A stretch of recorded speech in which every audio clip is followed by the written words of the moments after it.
আমি দীঘাতে পার্ক দেখতে আসিনি, এসেছি দীঘার প্রাকৃতিক সৌন্দর্য দেখতে। কিন্তু এই ছোট শিশুটির কথা ভেবে এই ঢেউসাগর পার্কে আসা, নইলে কম বেশি এরকম পার্ক তো সব জায়গাতেই রয়েছে এখন। আমাদের তালসারি ভ্রমণের পর ফেরার পথে আমরা তাই এখানে ঢুকে পড়লাম 10 টাকা মূল্যের টিকিট কেটে। দিনের বেলা এখানে আসা যায়, কিন্তু রাতে আলোসজ্জার কারণে তার রূপ হয় অন্যরকম। তাই দিনের থেকে সন্ধ্যাবেলাতেই পর্যটকদের ভিড়টা অনেক বেশি হয়। 2016 থেকে আজ পর্যন্ত যদি স্যাটেলাইট ফটোগুলি দেখা যায়, তাহলে বোঝা যায় কিভাবে নির্বিচারে ঝাউবন ধ্বংস করা হয়েছে এই বিনোদন পার্কগুলি বানানোর জন্য। প্রকৃতিপ্রেমী মানুষদের কাছে এটা বড়ই বিরহ, যা আমার কাছেও। তাই তো এখনো ভিড় হয় লালকাঁকড়া, পুরুষোত্তমপুর, লালগঞ্জ বা বগুড়ান জলপাইয়ের দিকে। আজ শনিবার, যেখানে আজ দীঘাতে খুব ভিড় হয়। সকালে সমুদ্র স্নানের ভিড় ছিল প্রচণ্ড, কিন্তু এখানে সেরকম কোনো ভিড়ই নাই। খুব অল্প মানুষেরই দেখা পেলাম আজকে।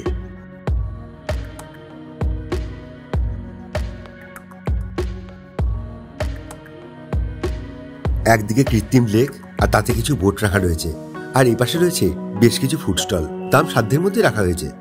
বলতে কোনো বাধা রাখে না যে এই পার্ক নির্মাণ ব্যয়বহুল এবং ত্রুটিবিহীন। পর্যটন শিল্পকে আকৃষ্ট করা আর বিনোদনই এর মূল লক্ষ্য।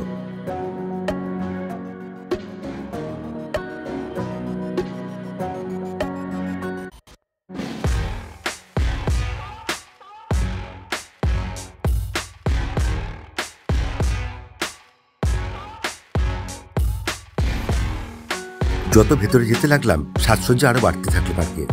ফুটসলে এদিকে একটু পর্যটকদের আনাগোনা রয়েছে দেখলাম। আপনারা যারা দীঘা এসে এই পার্কে আসতে চান, আমি তাদের বলবো আপনারা নিউ দীঘা থেকে উদয়পুর, তালসারি বা চন্দনেশ্বর মন্দির দেখে ফেরার সময় সন্ধ্যেবেলা এখানে আসুন। এই পার্ক হেঁটে ঘুরতে অনেক সময় লাগবে, তাই রিজার্ভ করার অটো বা টোটোকে বলবেন এখানে আপনাদের যেন নামিয়ে দেয়। আর এখান থেকে নিউ দীঘা ফেরার জন্য টোটো রিজার্ভ পড়বে 50 টাকা।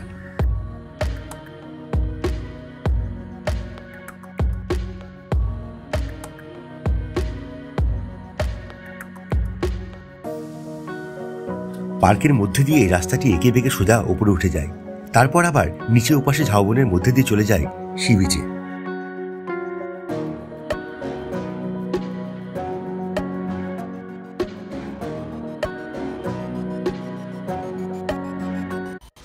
অনেকক্ষণ ধরেই এই আইসক্রিম পার্লারের কারিগরি শিল্পকলার মাধ্যমে আইসক্রিম বিক্রি করা দেখছিলাম। বেশ ভালোই লাগছিল। ছোট্ট মেয়েটিও সে আইসক্রিম খাওয়ার বায়না ধরে ফের বসলো। আইসক্রিমের মান অনুযায়ী দাম হওয়া উচিত খুব বেশি হলে 40 টাকা, কিন্তু এই নকশামের জন্য তা বেড়ে দাঁড়িয়েছে 100 টাকা। অগত্যা জেদের কাছে হার বেড়ে কিনতে হলো 100 টাকা দিয়ে।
ক্রিসমাস বা নিউ ইয়ার যেমন সেজে ওঠে শহরতলি বা পার্কগুলি, ঢেউসাগর পার্ক সারা বছর সেজে থাকে এভাবেই। কি সিজন বলুন বা অফ সিজন। আর এখানে সাধারণ পর্যটকদের থাকার ব্যবস্থা আছে কিনা তা বুঝতে পারলাম না, আর জানার চেষ্টাও করিনি, কারণ সেই কৌতূহলই আমার ছিল না। এই রাস্তা দিয়ে ওপাশে যাওয়া যায় সমুদ্র বিচে। এখন রাতের বেলা, তাই দেখা যাবে কিনা জানি না, তবু সবার মতো আমরাও চলতে শুরু করলাম সেই পথেই। সিঁড়িটি এভাবে বানানোর কারণ হলো যাতে বয়স্ক মানুষরাও সহজভাবে উপরে উঠে যেতে পারে। এটা খুব ভালো করেছে একটা।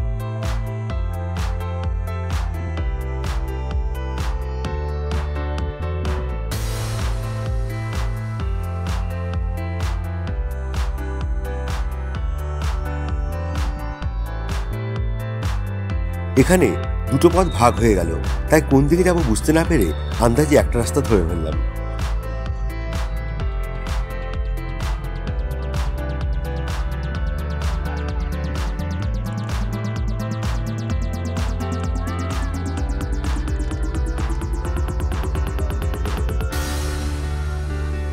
মাঝে মাঝে রয়েছে ফোয়ারার পাশে এরকম বসার জায়গা। হেঁটে ক্লান্ত হয়ে গেলে অনেকেই বসে বিশ্রাম করেন এখানে।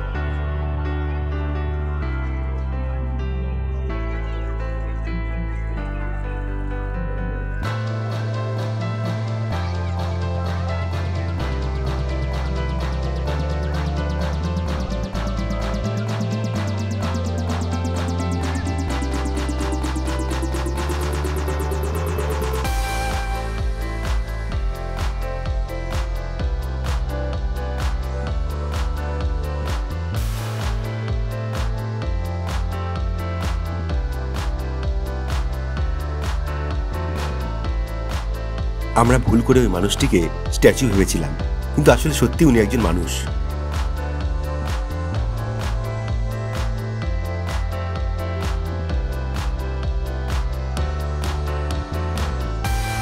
এখন অন্ধকার, তাই সি বিচ ও সমুদ্র কোনোটাই দেখা যাচ্ছে না। এখান থেকে খুব সুন্দর ভিউ পাওয়া যায় সমুদ্রের।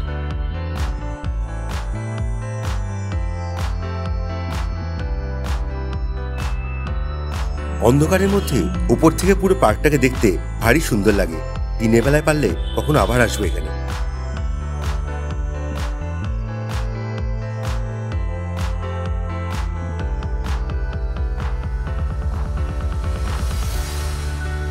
সারাদিন আজ দারুণ ঘুরলাম, কারণ দুদিনে অনেক কিছু কভার করতে হবে আমাদের আপনাদের দেখানোর জন্য।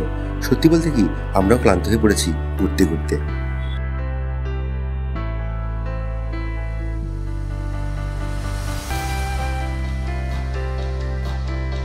পার্কের ভিতরে দোলনা ছাড়া কোনো কিছু কিন্তু বিনামূল্যে নয়। বাচ্চাদের খেলা করা জিনিসগুলো পর্যন্ত মূল্যের বিনিময়ে।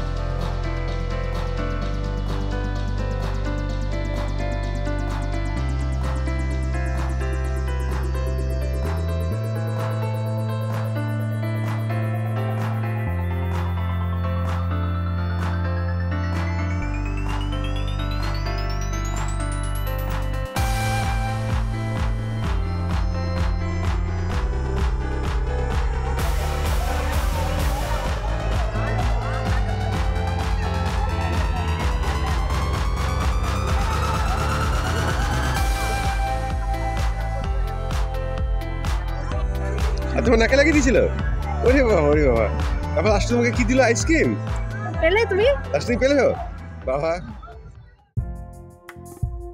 আজকের ভিডিওটি এ পর্যন্তই। আমরা ফিরে যাব নিউ দীঘা সি বিচে। আসছি পরের পর্ব নিয়ে। শুভরাত্রি।